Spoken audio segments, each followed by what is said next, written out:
There we go. I've never been so frustrated in my life. Per our previous discussion, this is the revised PowerPoint for Mount Calvary when they come. He's running behind, he's in the Raleigh traffic. 30 minutes late. Be more than 30 minutes later. We'll see. Ask for a second, you just do I don't have a notepad. the whole drive for a second. Hey there. You said it looks good. I have a hard time with that every time. The pants? Hey, how you doing? Look good.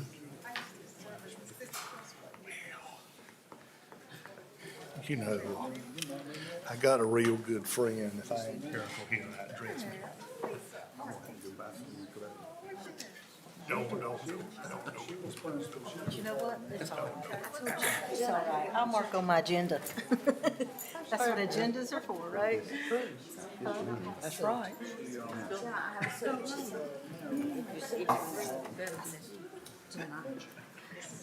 Women wear jackets. Ain't that what you tell? That's what I was telling me. Sure. Well, I call it standing up. This is the one that my dad is by himself and I need us to leave on time. My dad is by myself. How you doing, sir? Good. How's it going? How about Ed Colby? You heard from him? No. He has no clue where he is. There you go. They've come back, I don't like these BS, I like the hard ones. This is just a. I wonder how many people are signed up. How many of these people? That's what I was thinking of saying. It's chair only. I'd just like the record to show that when I was chair, everybody got I'm sorry, my fault. Daddy Salita got some, they didn't get men's.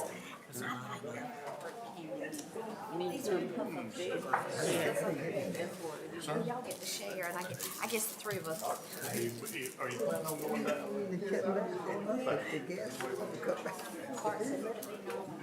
Everybody got men's. Sue's here, we don't get it. Oh, Hey, I've got a problem. time run up on me. I am here at, we're getting ready to start our board meeting, and we have about 60 people here. I was not any portion of them are going to see. I had told Mike, we see it that much.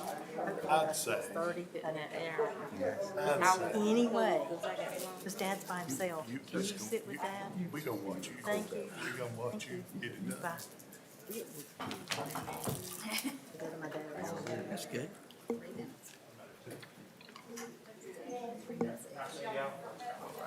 we doing side wagers on how long? I swear I need a booster chair. I'm gonna buy me a kid's booster chair. Yeah, that's what you have to buy, yeah. I'm gonna buy Something to kids a sit booster down in. chair. Oh, boy. I'm about with you there. I'll be a cushion and 6 feet. Now,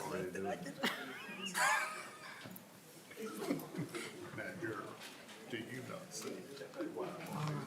They very hard people. I couldn't get back to stay up. They get back to stay up, it kept locking. It's probably We're gonna now. What'd you do about the I just think the safety took care of that. That works differently. So That's a Susan's question. What I does think it pop probably. open? I think that's what you'll say.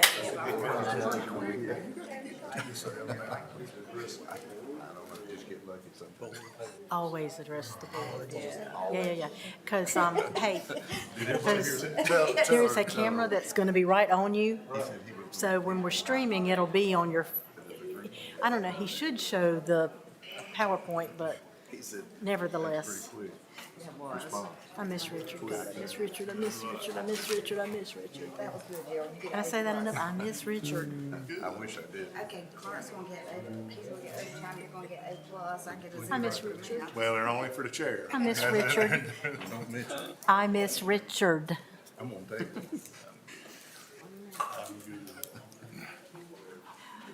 Well, and the county manager, he got something as well. Go hit play, start. Just me and you. I get no respect whatsoever. Me and you.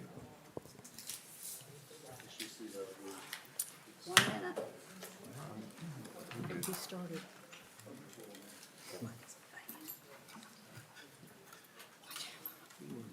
Did that and broke it.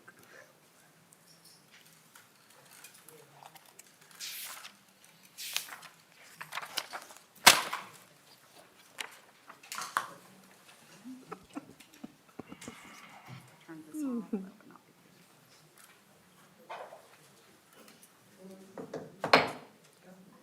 Going to call to order the March 7th, 2022 Sampson County Board of Commissioners meeting. Welcome, everyone. At this time, I'm going to turn the meeting over to Vice Chair Kivett for our invocation of the pledge.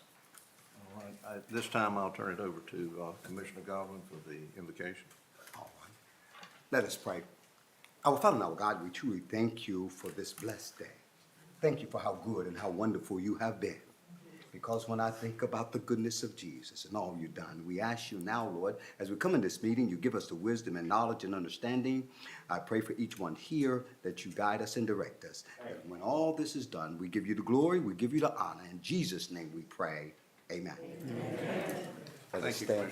Commissioner. Let's all stand, say the pledge. I pledge allegiance to the flag Of the United States of America and to the republic for which it stands, one nation, under God, indivisible, with liberty and justice for all. So much, I really appreciate that. And as we come to approve the agenda tonight, we've got three changes we need to make to this. Our county attorney will talk to us about the first one. Yes, Madam Chair, if you will, we will need to remove the first of the airport items and action item award of bid for runway 24 land clearing project. The Division of Aviation has asked for additional time to review the bid documents that were submitted in response to that request for bids, and so we'll need to address that at the April regular meeting. Okay, if you'll remove that from your agendas. Also on the appointments, we're going to have an additional one, and Vice Chair Kivett will address that when we get there. And on 1A, on overview of services for the Mount Calvary Center for Leadership, the representative from this organization is stuck in traffic. Probably not in Clinton, but she's going to be here later. And we've moved her down to the bottom of the agenda, and we will put her on just before public comment period if she is here by that time.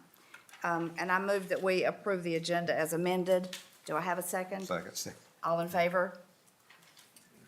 Okay. We'll skip down now to 1B. Mr. Lynn Reynolds is going to give us an overview of our county public water system. I'd like to talk a little bit about the water department history. The water department is young by industry standards. We have District 1 that was started in 1995.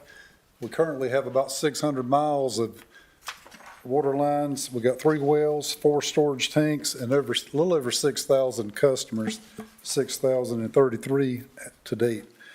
And we still got loans still being paid. The budget status, the current budget status is good. The water system is generating enough revenue to fund itself, pay current loans, and to add water reserves. However, the system's beginning to show some maintenance due to wear and tear and age. Testing has doubled, causing more pressure on current staff and more incurred expenses.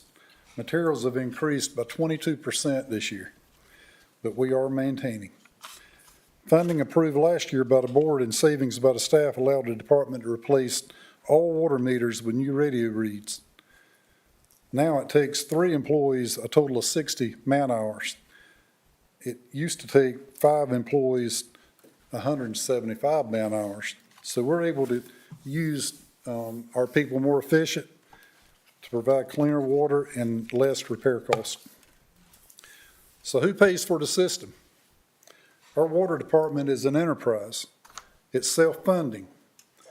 Through our revenues from selling water, no county tax money supports our water system. We have grants and loans. Sometimes we receive grants or loans to pay for infrastructure improvements. The grant committee seldom funds system expansion as we know it. Recently, we applied for funding for the Herring Road, Governor Moore Road, and a new well. None were funded due to low points compared to the other applicants in the state. On the current projects, we've got in Viva Well with a treatment plant underway. Johnston County, Easy Streets complete. We got NC 403, a treatment plant's underway. Johnston County Phase 2 is underway. King Road and South Eldridge is underway. And we got Howard and Carroll Store and Ernest Williams Road being administered by DWI. Let's talk about tap fees. Tap fees in Sampson now are $500 for a 3/4 inch tap and $600 for a 1 inch tap. All of our neighbors comparably are quite a bit higher. Our cost is $875 and $987 depending on the size for the parts only, not the labor. Right now, we're losing $50,000 a year in tap fees doing the undercharging. We proposed a $900 and $1,000 tap fee increase, or that would be the total cost, and that was approved recently for July. That is just to pay for our parts. Currently, it takes about 12 months to absorb the lost revenue from our existing tap fees. We're averaging about 8 new customers a month, where a new private shallow well with a pump would cost a customer a minimum of $2,500. A deep well starts around $10,000 on up. So the board has approved a $900 and $1,000 tap fee starting in July. The water system requirements from public water supply.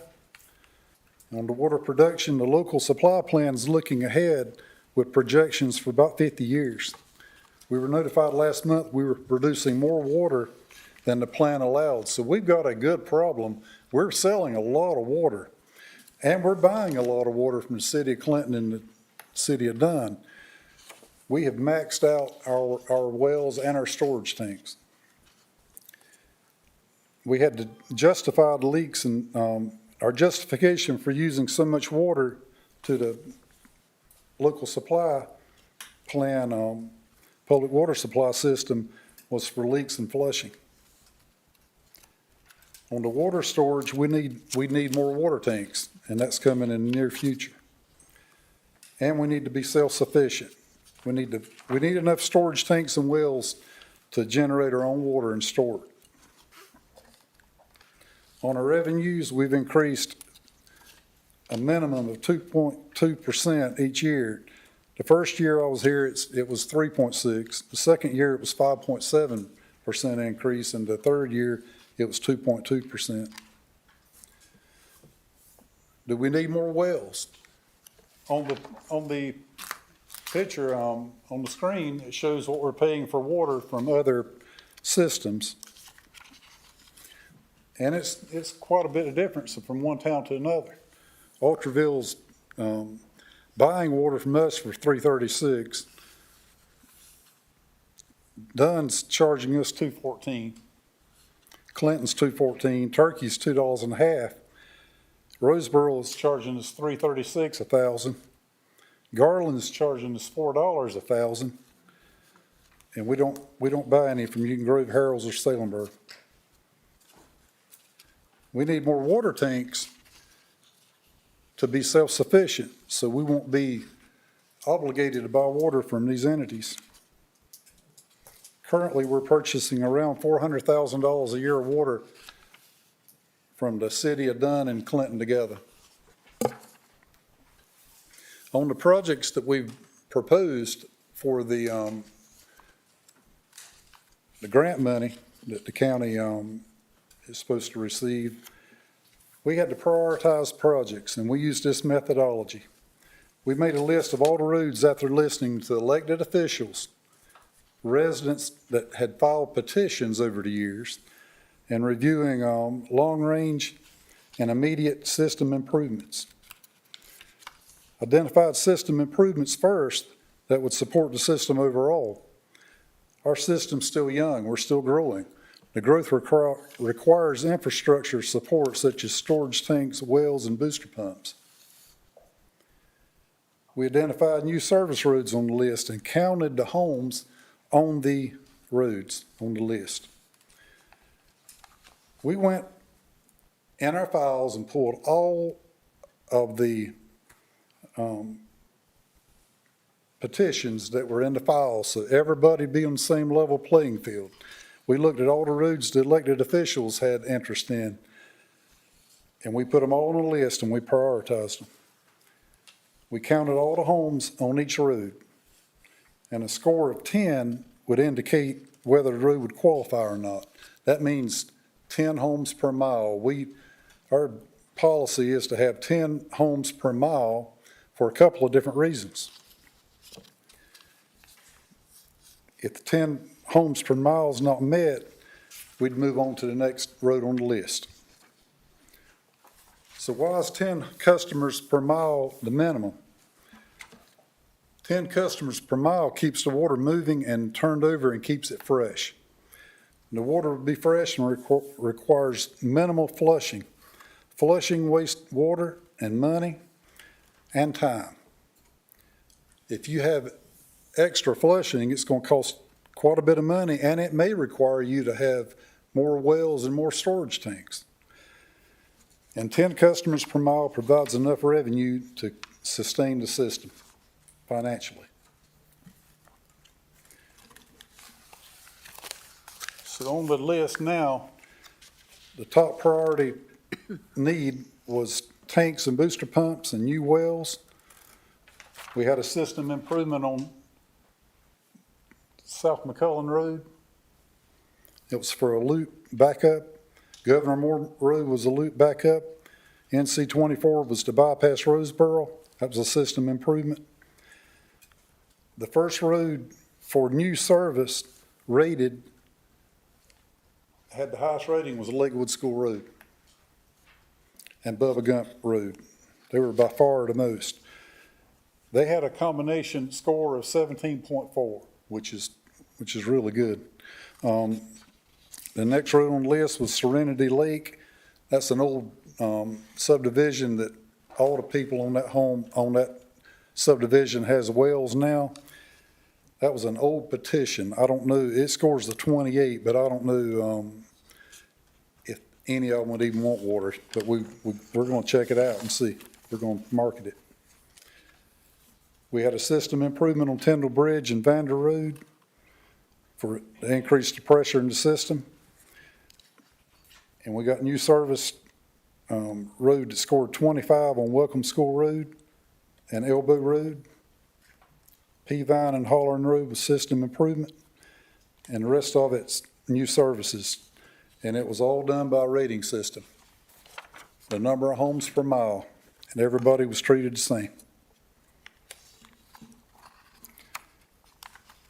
When you get down to Herring Road rated 8.6, Cater Merritt was 8.8, but when you combine it with Moon Johnson, it rated 13.3.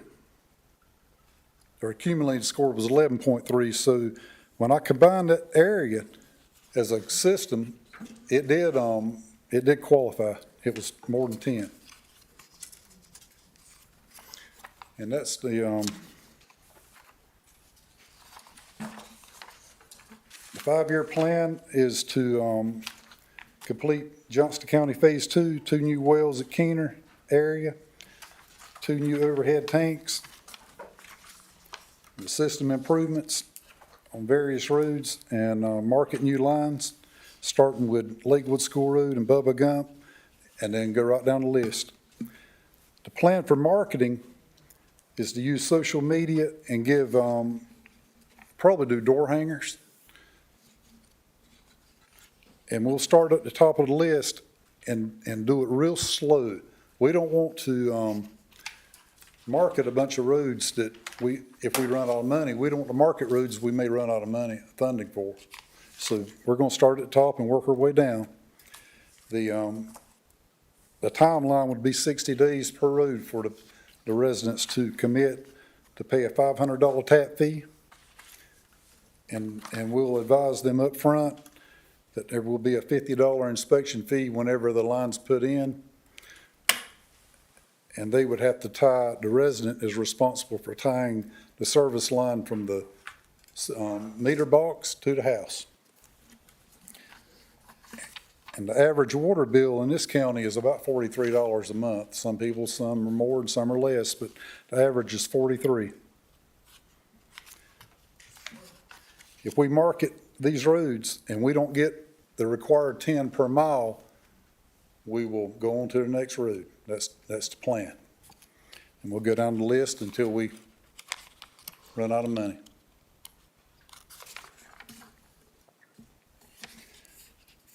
That concludes my presentation. Anybody got any questions? I don't think so. Thank you very much for your hard work. I'm still impressed by your rating system. It was very fair, very equitable. I think you've done a Thank you. great job. Okay, moving on now to Mr. Causey. We're going to have planning session follow-up items. Madam Chair, this, of course, is an opportunity for the commissioners to mention anything you want to mention or offer any direction that you wanted to. I wanted to talk about, of course, from the standpoint of people that may be listening, the 2 days that we spent in the planning session is what staff considers to be the precursor to budget preparations. We're talking about a lot of things and a lot of needs that at some point in time we are going to have to create some sort of budget that we can begin having discussions, and hopefully we can have approved sometime in early to mid-June, certainly before July 1st. In addition to that, one of the things that we have talked about is making sure that as we move forward with the department heads and the commissioners, that everybody has as much information as possible.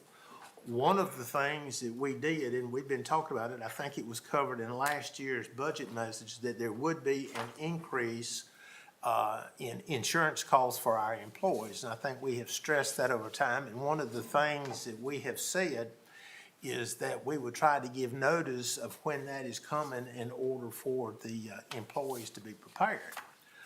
This morning when I came in and was sitting and thinking about making a few comments and some of the challenges we all have with remembering important details, I thought it might be helpful to actually give you written notes that we can then use and probably, hopefully share this with certainly our department heads for sharing with their people.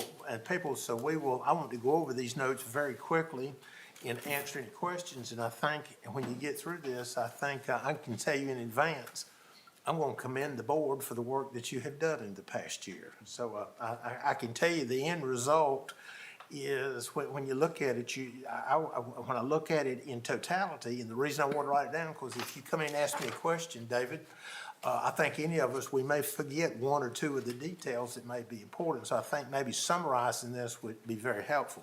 First thing I want to talk about is health insurance. We sent a memo to all of our employees last week indicating that we would be recommending a 20% increase in health insurance premiums for those employees participating in the county health insurance program in the next budget. We understand that everyone prefers not to have the cost of health insurance increase. We regret having to make such a recommendation. However, several additional points regarding health insurance may be insightful as particularly employees and everyone else thinks about what we're doing. Number one, the county, if you approve the budget, will be paying $885 per month per employee for health insurance in the 2022-2023 budget year. So that means for every employee that's on the payroll, we're setting aside $885 a month. This represents an additional increase of $151 per month per employee in just a few short years, and I think my back year for that was 2019. So even though we haven't increased it for the employees in several years, but the county has been increasing our portion of what we've paid in order to try to help our employees. We did advise the county employees during the budget deliberations last year that their costs for health insurance would be increasing in the next budget. We have given the employees a 90-day notice to prepare for these increases. In response to employee feedback, an employee spouse option was implemented in this year's program, which is cheaper than the family plan. A new health insurance option will be offered during the open enrollment in June, model after the state insurance, so employees will have more choice in health insurance plans and premiums. Of course, health insurance is a struggle for everyone, and our human resources and finance have been very responsive in trying to listen to employees and come up with things that may accommodate or mitigate some of their needs. Health insurance screenings have been forgone during the last 2 years during the pandemic. However, the $30 per month credit that was provided to employees continued during this time. So here again, we have tried, or you have tried, to be very sensitive to the needs of the employees. And so I think that is a pretty remarkable effort, even though we're sorry insurance is having to go up.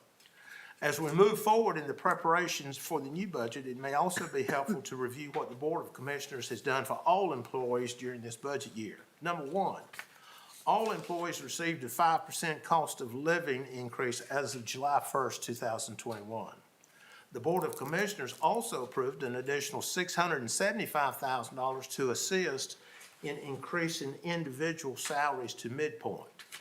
In October, the Board of Commissioners approved an additional 10% temporary raise for detention officers. Please also note that all detention officers were advanced one pay grade in 2019, so there has been some sensitivity in trying to react to some of our challenges all along. The BOC in October also directed the staff to complete a very limited market review of employee salaries. Based on this review, you approved an additional 5% increase for all employees beginning in January 2022. This did not include the detention officers. However, the temporary raise mentioned in 3 above was made permanent. So where we did 5, we made permanent the 10% increase that you had given them in October or whenever it was. The Board of Commissioners also approved a 2.1% bonus to be paid in December 21 for all employees that were employed as of 6/30/2021.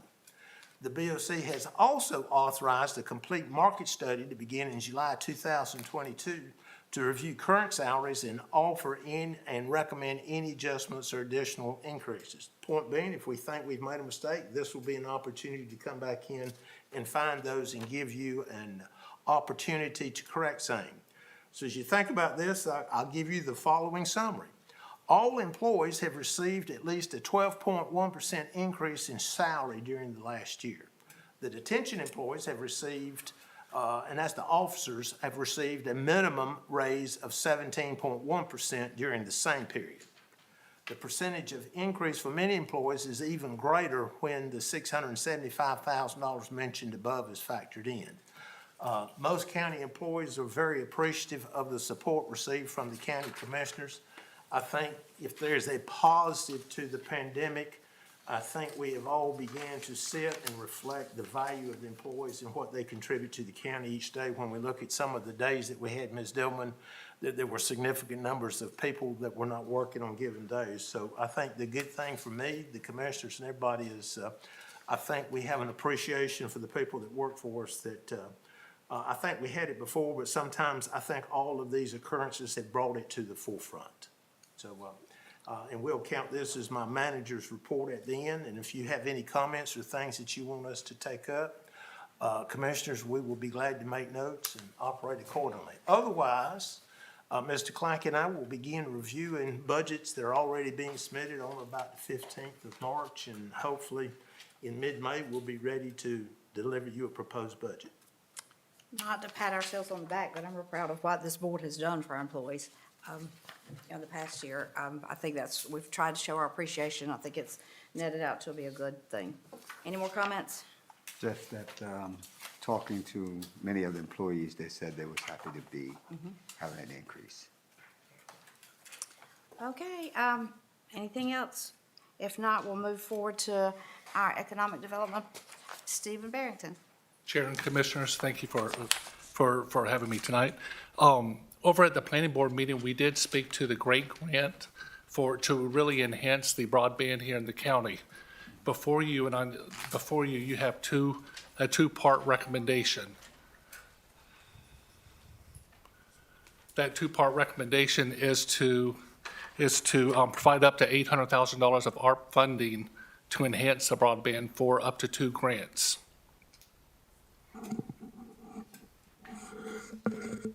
The second part of that is we want to authorize the county manager to take care of any of the pre-application or post-application documentation.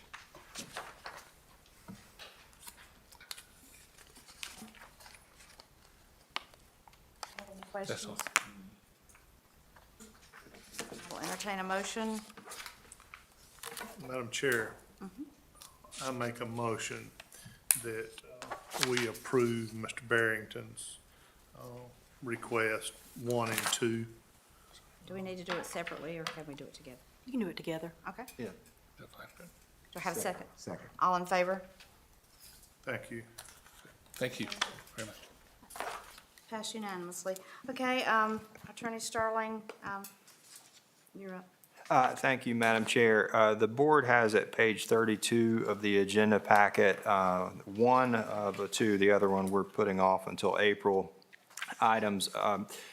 In working with the airport and developing the airport, and this is, I think, pretty commonplace throughout the state, you will on occasion have private developers that will express interest in building hangars on government-owned property at their own expense that will then become the property of the local government that operates the airport at the end of a lease term. Typically, though, those developers want to enter into lease terms that are anywhere from 20 to 30 years in term. Because of state law, we are not able to enter into lease terms of that duration. So what you have seen in some other situations, I think notably Duplin County and in Wayne County, some of our neighbors, the General Assembly have enacted local legislation that is authorized for airport purposes, specifically for local governments to enter into longer-term leases. So we have been in consultation with Senator Jackson's office about the possibility of obtaining some local legislation that would allow us to do that. They have indicated that they would like the county and the city, since this is a jointly owned and operated airport, to enact resolutions making that request formally. So if you look at page, 38 of the agenda packet, there is a draft resolution there that would make that request to the General Assembly to adopt a local act allowing the county and the city to enter into leases at the airport for terms of 30 years or more. It would only apply to airport property. I'm sorry, 30 years, not or more, 30 years or less. Madam Chairman, I move we adopt the resolution. Do I have a second? Second. All in favor? Unanimous. Thank you very much. Okay, moving on, Vice Chairman Kivett. Okay, we have 3 board appointments. First is the Library Board of Trustees with the help of Commissioner Letha Lee. I move that we put Janet Melvin on that board. Second. All in favor? All right, the next one is the Health Department Advisory Board, and I move that we put Dr. Shane Sundley, who's with the Clinton Medical Clinic, on that board. Second. Got a second? All in favor? It's passed. All right, and on the Department of Social Services is the extra one here, and Commissioner Godwin helped find someone there, and that's Miss Penny Horn. I move that we put her on that board. Second. All in favor? And Okay. if I may, I did verify that this would be to complete the remainder of Mr. Elmore's term, Right. which ends June 2023. Okay. Yes. Add that to the record, please. All right, that concludes that. Thank you very much, Vice Chair. I move that we approve the consent agenda as presented if we have no questions or, do I have a second? Second. All in favor? Okay. And I guess we're going on down now. Has our representative from Mount Calvary gotten here? Not yet. Do we have an ETA? Do we have any idea when she might be here? He, He. I think it's a he. Ma'am? No.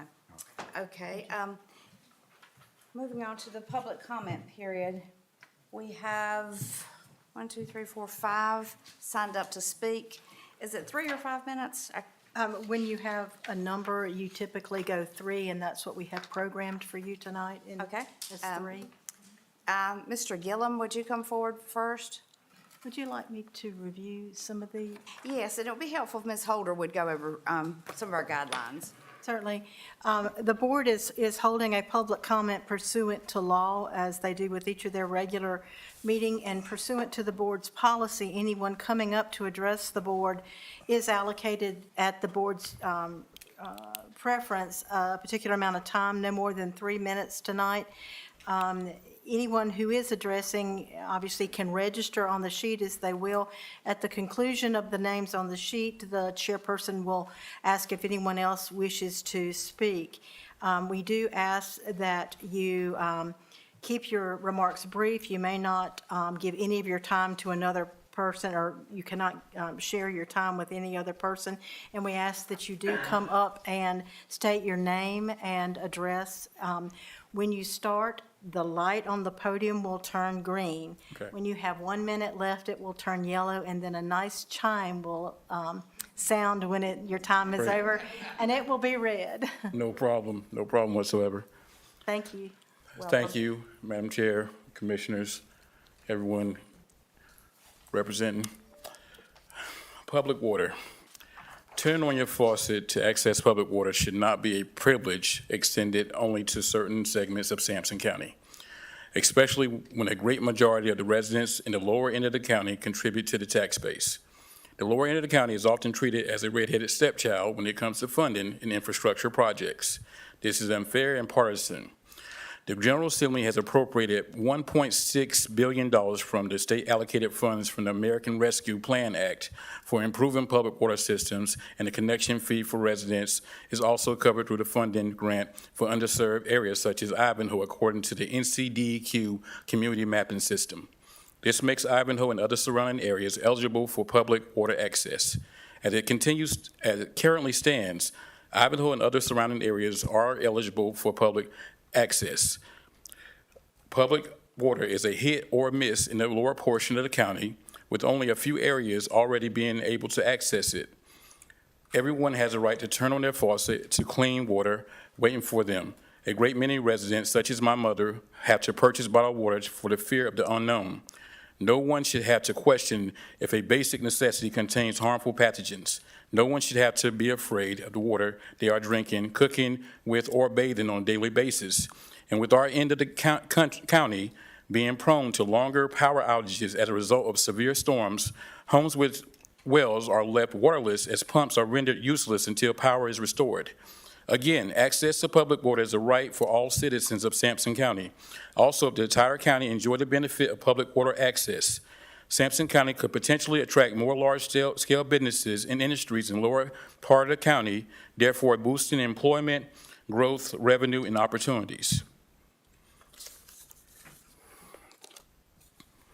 If anyone have any questions, just let me know. I got all this information from the NCDEQ website. Dr. Sadiq, the director, he said he spoke primarily with the information I gave, and he said he'd be happy to work with us to get these grants and funding and everything. Thank you for your comments, Mr. Gillum. Yes, ma'am. Thank you. Arlene McCoy?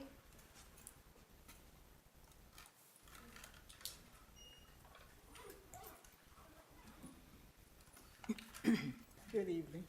Hello. Welcome. I just want to piggyback off of Mr. Gillum for a few seconds, because I live in the Garland area too, but you have lines run all around me on Airport Road, Ingo, and some parts of Harrah's.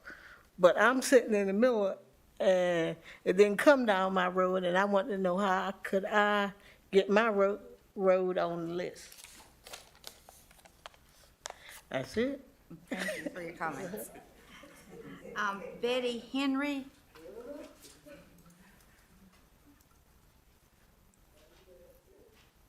And we did not get your address. You're at Longview Longview Lake Road, Garland, North Carolina. Okay. Ms. Henry, if you'll give us your name and address to start with, that would be helpful. My name is Betty Henry, 212 Jumping Run Road, Ivanhoe. Welcome. And the water condition down there is terrible. We need some water. By the time, I listened to him talk about the water bill being $43. But by the time we spend $4 a gallon of gas, to run to the city, pay $30, about 30 miles, by the time we wash our clothes, about $20, buy water, $25, we didn't pay the water bill. So we, down there in Sampson County, on the lower end of Ivanhoe, we need some water, bad. So we need to, as taxpayers, we need to get something for our money. Amen, that's it. Thank you, Ms. Mr. Steve Miller. Steve Miller.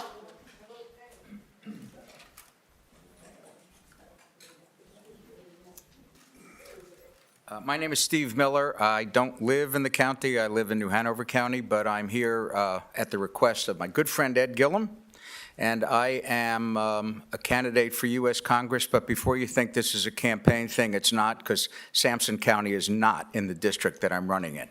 I'm here to say that the American Rescue Plan, as defined by the President of the United States, the U.S. Congress, was designed just for the kind of application for a grant to build out safe water systems for the residents of underserved communities. I worked at the Environmental Protection Agency many years ago. I'm quite familiar with how important it is to have clean air and clean water. Ed Gillum is the chair of the Sampson County Democratic Party. I'm running as a Democratic candidate. I support the request for a grant. That's exactly what the American Rescue Plan was designed for. Thank you very much. Thank you, Mr. Miller. Jimmy Melvin. Can't vote for me, folks. Excuse me, is Jimmy Melvin ready to speak? There we go. Come forward, sir.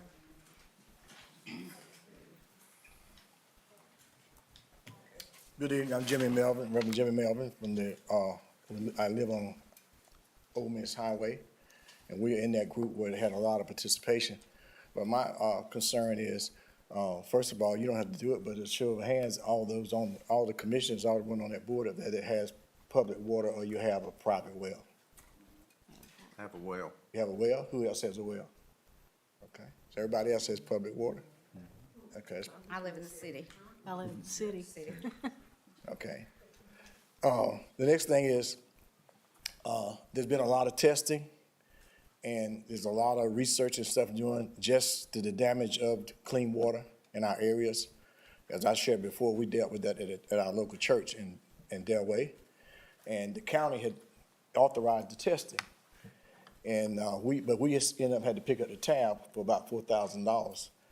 And in that area, everybody is buying bottled water. So it's really a humanity issue. It's nothing that's not across the lines.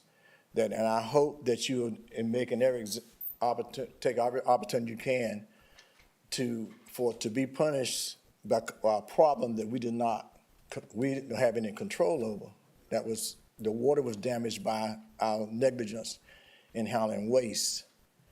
And to pick up the tab, and it should be, I'm hoping that you will do all you can to examine every avenue that as taxpayers who have been supportive to the county and you're elected by the people and for the people, that you would take that into consideration and you exhaust every avenue that's make sure that we kind of level the playing field as our area is growing.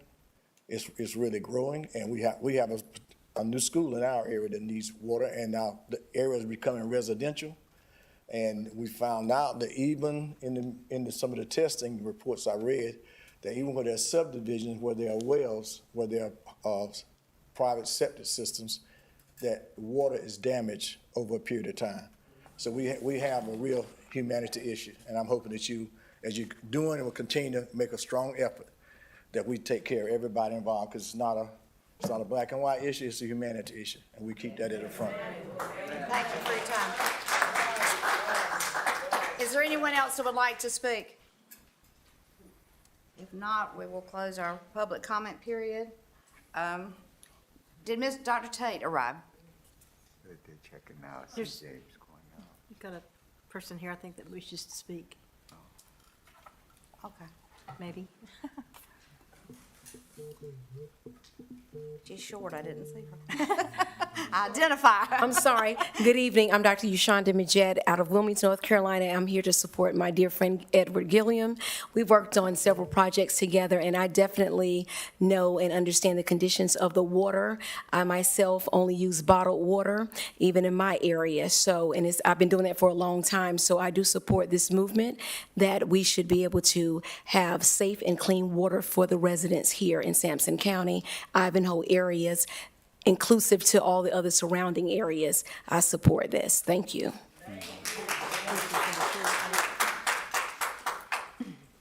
Do you know if Dr. Tate made it? No. Did Dr. Tate arrive yet?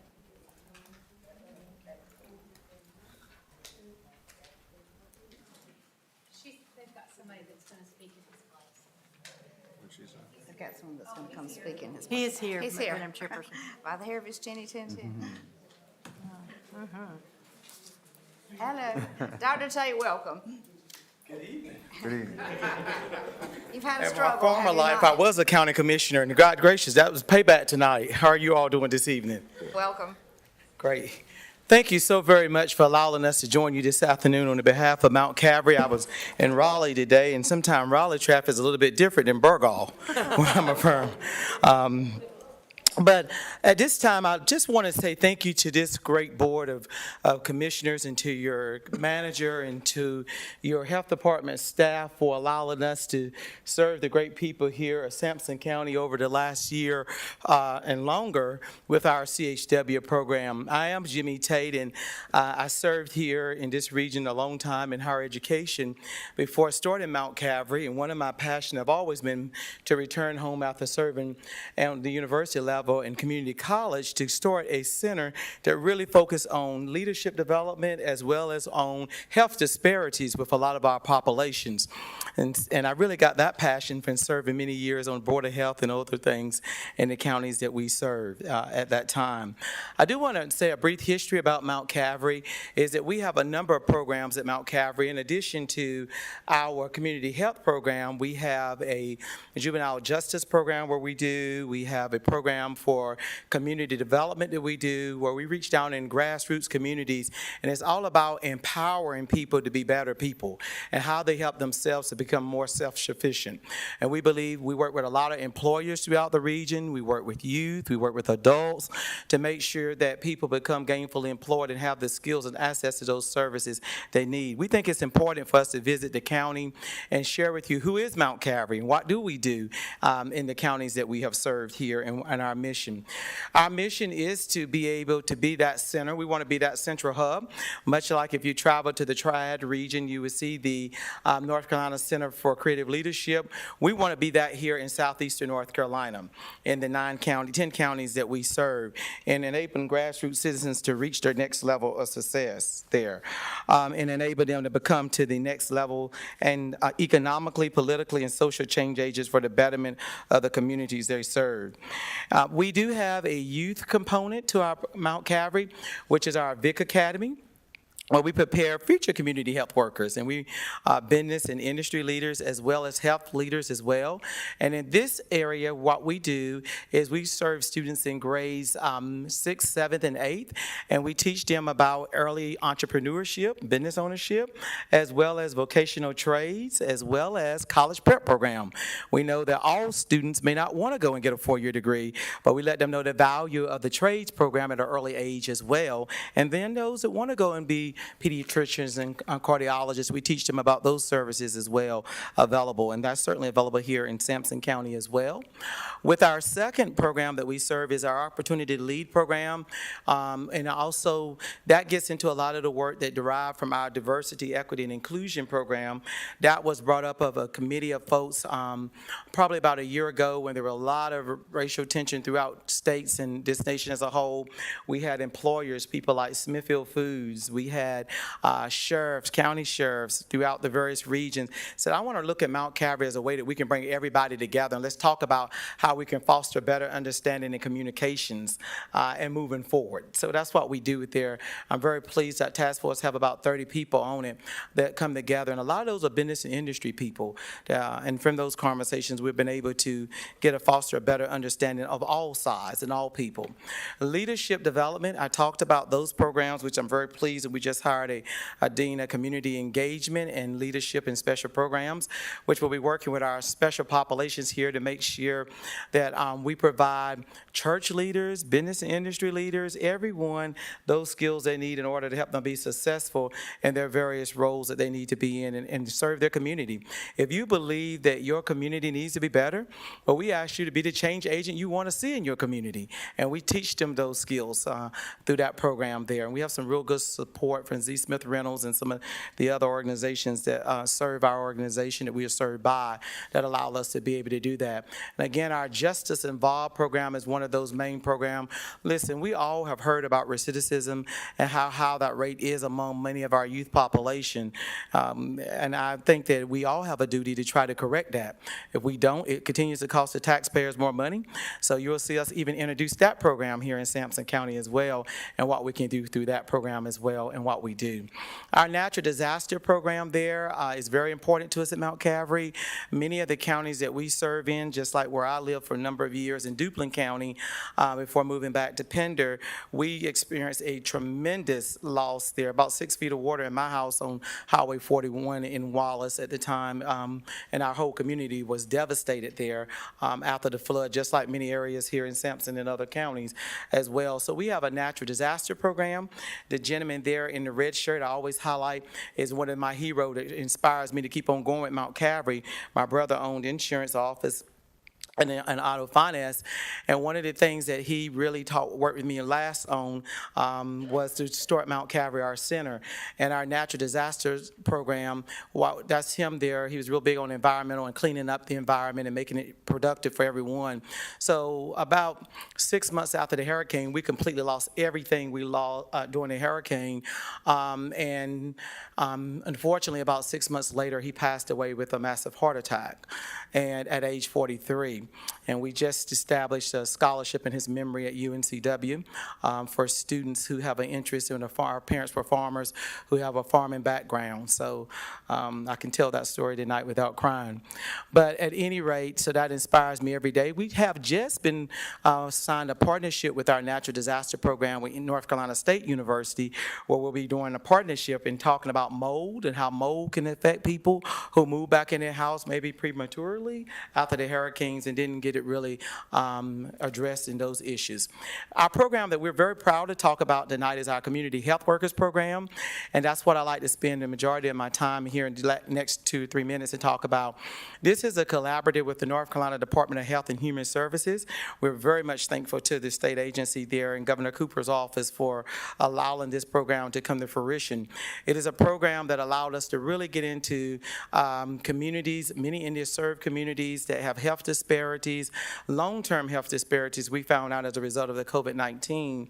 And these are individuals that have suffered from long-term health conditions. When we all heard about COVID-19, we were wondering why, commissioners, why it had such a great impact on some communities and why was some able to overcome this and others wasn't. It was more fatal. Well, what we found out in Mount Calvary through the great work of our community health workers, who I'll pause now and recognize who are here tonight, their supervisor, Miss Annette Lewis, is here tonight. If she'll stand, she supervises our community health workers program. I saw Miss Mendez, and she's somewhere there. She's one of our Division II lead supervisors as well. And I see Mr. Beller, who's from Sampson County, who works with us. right there with us. Thank you very much. And certainly Ms. Brown in the very back there are with us. And I think we have a new team member who just recently joined us, Ms. Miller. Thank you very much, Ms. Miller, for being here tonight. These folks are very vested in the interests of Sampson County. They hear, they know it better than me, and can tell us all types of stories about how great it is here. And they really have enjoyed working in all areas of Sampson County, from Harrell's on back to all of the communities here in Clinton. We did do a number of food drives 2 years ago. We started doing that at the holidays, free of charge to folks here.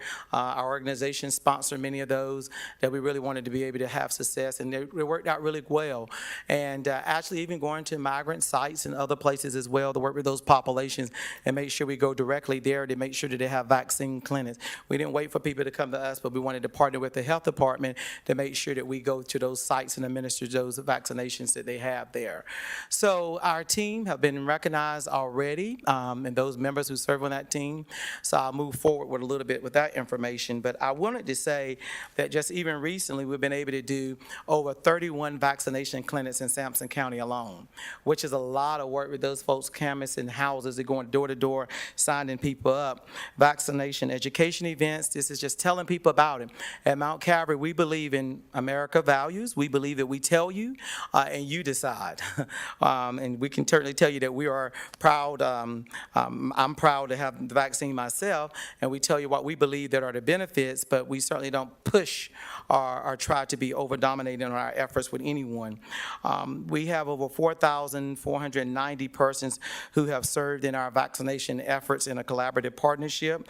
943 clients who were served by supported services needs here in Sampson County. That means that those were individuals who we assisted with food, as well as when they were out of work, we were able to provide direct services that equate to over $697,000 of payments that were issued directly to individuals living here. So at that time, we had funding to provide through the North Carolina Department of Health and Human Services. We processed those applications. If a person tested positive, was in quarantine, for them to stay in there, we were able to give them $800 per household, $400 per individual. And what we saw numbers did, that had an effect. Because if a person's a single parent and they got to come out of their house and find food for their family, they're going to come out and do that many times. So we wanted them to stay home. We were able to deliver their food right to their house, as well as give them those dollars so they didn't have to rush back to work prematurely to be able to pay their bills. Those dollars are gone. They've been gone for some time now. We tell people that every day, even 6 months later. And they still call and knock on our door and say, give us the money. But that's okay. And inbox us on Facebook. But 7,708 individuals have been served here, commissioners, because of your great work allowing us to come in your county. We've been able to over 7,000 people. Mr. Causey there, I remember him when I was down in Pender. I remember him, he did some work with another agency there many years ago. Many years ago. Yeah, good federal guy there. I remember you there. Norwood Blanchard, and a lot of my other folks know you well. Thank you so very much. He was a money man. I got to stop up. I had to deviate there for a moment. Good to see you tonight. We also like to say this evening that Mount Calvary, we now have our main center in Burgaw and Pender there, but we also have expanded into, we have 2 locations. New Hanover is a big county. We have 2 locations there that also serves our Brunswick County office there, Brunswick County site there as well in Wilmington. And of course, we still have our office in Wallace, which we serve here in Clinton as well. But we have our health workers serve here in Sampson County every day. I would like to pause now and say to our good commissioners, are there questions for me or members of our team about what we've been able to help work and serve this year with our COVID-19 work, or about what our center do as a whole, or what we can do better, or how we can be more of a service to you tonight? I don't have questions, but I had to listen very fast. I'm really proud of what you do for the people. I see a lot of hard work, a lot of commitment. I really appreciate it. You cover a lot of bases and very important. Yeah.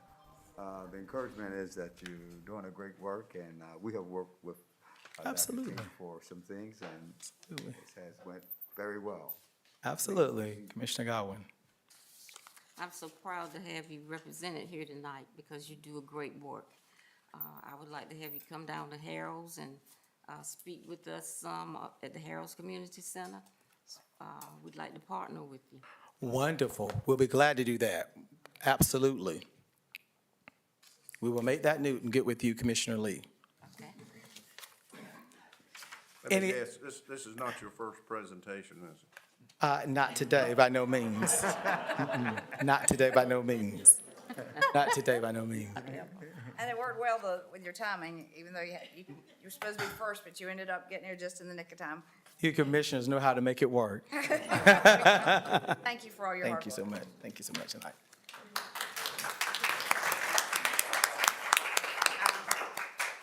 I will entertain a motion to adjourn if I don't. So moved. Second? All in favor? Thank you for coming.